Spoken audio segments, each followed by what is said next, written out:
Hello, English lovers from every background of the world to your YouTube channel, Fast English Wolof. My name is Sharif Hussein.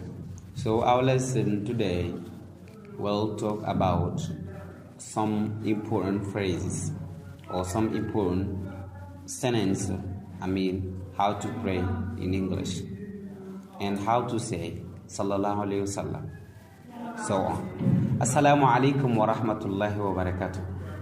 Mbokk yi ñu ngi leen di ziaré lu bari di wax ni suñu leçon tay dafa am solo lool mu aju ci naka lañuy waxé sallallahu alayhi wa sallam manam bu ni ñaanal yonenté bi naka lañuy wax ba tay radiyallahu comme dina gëna leer ci bi leçon bi dañuy nekk di ko tudd ñu del ci laytaka dawman qarib kon bi ci ñëk moy bismillahir rahmanir rahim.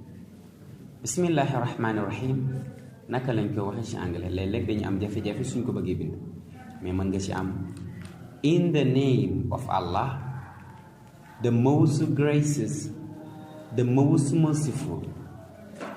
maa ngi commencé ci tur yàlla mi nga xam te nii mooy borom yërmande ju tijji ji ci àdduna di borom yërmande ju sew ji ci àllaxira kon in the name of Allah, the most gracious, the most merciful. Beneen bi ci topp mooy sallallahu alayhi wa sallam. Sallallahu alayhi wa sallam naka lañ ko waxee ci anglais. May peace and blessings of God be upon him. mu yonent bi alayhi salaatu wa salaam.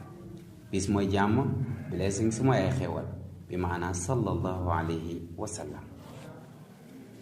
ñu am beneen muy yarhamukallah lim firi mooy yal na la yàlla yaram mais baat la yoo xam ne dañ koy faral di utiliser noonu.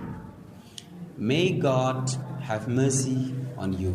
Yal na la yàlla yaram kon saa suñ ko bëggee changer rek dañ jël yu googu ñu teg fa pronoun ban bëgg rek comme ni leen ko jàngale woon bu ko dee am yal na la yàlla yaram wala yal na ko yàlla yaram.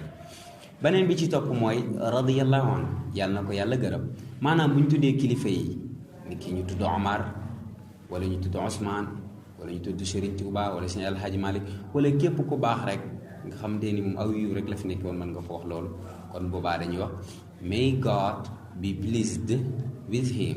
May God be pleased with him. bi ci topp nag bi mujj ci leçon tay bi mooy ak ñaan la ñaan goo xam te ni dañ koy faral di wax suñu dog rek dañ koy faral di wax mooy allahumma laka sumtu wa bika amantu wa ala rizqika aftartu faghfir li ma qaddamtu wa ma akhartu.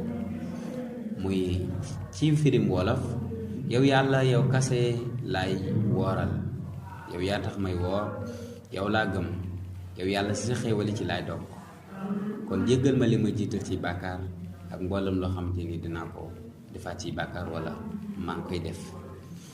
mu ni oh Allah ci anglais bi yow yàlla I fasted for you. yow yaa tax may woor kon yow laay wooral. and I believe in you te dama laa gëm ku la gëm laa daal ni I break my fast damay dog sama koor with your sustenance maanaam sa xéewal ci sama koor sa xéewal laa koy dogi maanaam ci sa xéewal yi nga ma may ci laay dogoo. beneen bi nga ni forgive my past sins na nga ma jéggal sama bàkkaar yi ma jiital bàkkaar yi weesu and my present sins ak sama bàkkaar yi nga xam te ni moo teew wala yi ñëw. kon mbokk yi asalaamualeykum wa rahmatullahi wa barakatuhu. jërë ngeen jëf ba yeneen leçon ak vidéo. dañ leen di ndokkeel ci weeru koor bu sell bii di leen wax happy Ramadan bis fi koor jàmm koor salaam.